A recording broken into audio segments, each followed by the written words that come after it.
What's up, guys? It's another rainy day here in Tennessee. I am terrible at updates on the YouTube channel. So, those of you that have been following, it's been basically 18 months since I tore the engine out of the car, which is crazy to say. But if you followed each and every video, I've shown you all the parts, all the different things. But finally, this week on Friday, we're taking the car to Z1 for tuning. So, super nervous for those that have done a build like this, basically out of your own garage. Of course, I outsourced machining and assembly on the short block. Actually, I guess you technically say the long block. I'm still super nervous. So it all went back together fine, but basically what's happened over the last probably 2 to 4 months, I've just been chasing all kinds of small issues. I'm going to walk you through a couple of those real quick right now. So for those that haven't seen the car in a while, we are off of jack stands. Car looks really great. Got the Nismo CRs. Ordered these from Z1. I actually got the 19 by 10.5 plus 22 on all four corners. Similar setup to the old Nismo 370 wheels I had. The only main difference is that these are a plus 22 and those are a plus 23. So they sit 1 millimeter farther out. Same tires, running the Bridgestone RE11s. Inside the car, everything's good here. We got the HKS controller there on the left. Innovate gauges that run and operate fine. Got a extinguisher mount. Finally, because that's something you don't want to be stuck without after a build like this. So good to go. Something else some may not have known is very recently I changed the piping on the turbo kit, the color. So I had blue before. It was a blue powder coat. Looks pretty good. Looked good in the sunlight. But over time, I just started to not really like it. So we've switched it up. I'm going to show it to you now. I really love it. And check it out. We did a Glacier Titanium Cerakote. And man, I just love it. It looks awesome. I actually drove the car about 35, 40 minutes yesterday to just make sure everything was good, put fresh gas in it. And I opened the hood to check things like I've been doing every time I drive the car. I just pop the hood, make sure nothing looks crazy, smells crazy, or is acting funky. And you could basically put your hands right on all the pipes in the engine bay. And they were barely above room temperature, which is really a testament to Cerakote actually on car parts. And my cousin actually runs the business that I used to have this Cerakoting done. We also did the front intercooler in black, which turned out really cool, really subtle.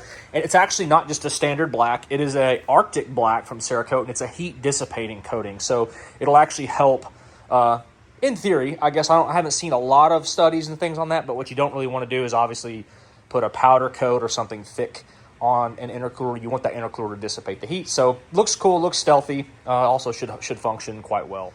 So aside from the look, some of the stuff I was chasing, I had a small oil leak, which actually ended up being the water pump plate cover. I pulled that off, resealed it. Haven't had a leak since then. I've also had to redo some of the oil distribution block issues to feed the turbo and things on the bottom side of the motor. Had some tiny oil seeping there, but basically solved that problem. And then I had an issue with an ignition problem. I had a brand new set of coil packs in the car, and I started to have this weird ignition issue driving the car. And what had happened was I thought that I went too cold on the spark plugs. I used to have two-step colder plugs, HKS plugs.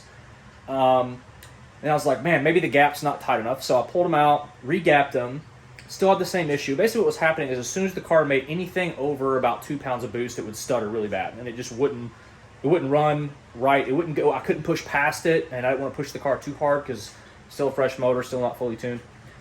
So pulled those out, re-gapped them, still the same thing, swapped to a one-step colder plug instead of a two-step colder plug, and had those gapped and still was doing the same thing. So in kind of a fit of frustration, I swapped out the brand new coil packs and swapped in the 20-year-old OEM packs and solved the problem. So since then, I did the old OEM packs. They solved the problem. I realized that it was a coil pack issue. And then I actually found, I don't know if you can see it all that well here. What's the CZ? This is a CZP kit. You can't quite see the logo. Maybe if I move this a little bit, you can see it. You can see it a little bit. Anyway, CZP makes this really cool adapter kit to run R35 coil packs. So the car has R35 coil packs now. Runs great. No issues whatsoever. I can roll into the car. It spools super fast with the G35 900 turbo. It has about 8, I think with the chart I looked at, it's like 8.5 pounds worth of springs in the wastegate. Car builds that boost really hard. I mean, I'm making 8 pounds I let off basically at $5,000 every time I've been driving the car lately. And it's making 8 pounds like right at about 4,300 to like 4,600 RPM. So spools fast. It puts you in your seat plenty hard without really even any fine tuning done just yet. So that's basically it. I thank you guys for sticking around and following the channel. I know the channel's not like your stereotypical car channel where I'm just going to do this crazy thumbnail and try to just get all these likes and follows. I mean, really, this has just been a super fun hobby and a fun project for me. This is your first time on the channel. I've owned this car since 2011. We've done everything from bolt-ons to simple suspension stuff to back in 2017. I did cams in the car. And this is an 03 car, for those that don't know, 2003 car, built in November of 2002. So this November, it turns 20 years old, which is just crazy. But with the DE motor, with cams, we actually made a little over 300 wheel, which was a lot of fun. And a lot of people don't do that just because of the money it takes to do it, which is totally understandable. But here we are. I love the car. It's super fun to drive. I can't wait to just have the tuning done. Fingers crossed, no crazy issues. But, you know, at this point, whatever happens, happens. I've done everything that I can do to try to make sure it's all done properly and running well. And now it'll be in the hands of Z1, John on the dyno. And I have no doubts. If there's any issues, it's going to be something that was missed, that I missed, and it just is the nature of the beast. Or we have a really great street-built 350 that my goal all along has been, when you think of a 350Z on the street, this is what it should be. We're not going for crazy power numbers. I would be thrilled with anything over 500 wheel, and I think we're going to get there without much of a problem.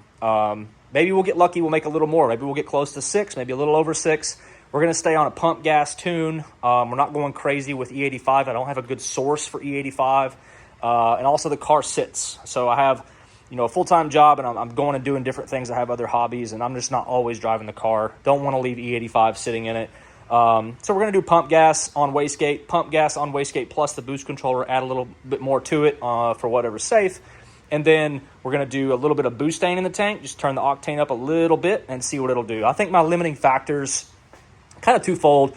I think the first limiting factor is going to be fuel. So I've got 1050 injectors with a single 450 Walbro pump, which is pretty good. I think it'll support what I want to do. But then also this is the Momentum single kit, and we're running a Momentum intercooler. So it's a thick core, but it's not very tall. So I think we're going to get limited by that as well. But still, I think 500 to 550 is completely reasonable and doable.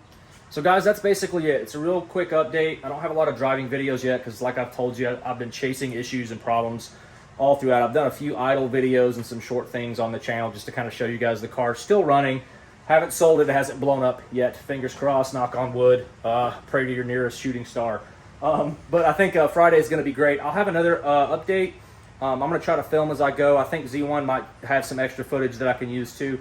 And hopefully we'll be good. And hopefully we'll have a really great season this year. Just go to some different events. Hopefully get to meet some of you guys. So my appointment at Z1 is this Friday. I think that's April 8th. Starts at 10 a.m. So I'll be there probably pretty early around the time they open. So if you're in the area, you want to come by, check it out. Wish me luck. Pray to the car gods. It should hopefully turn out great. So thanks for checking the channel out, and we'll see you guys soon.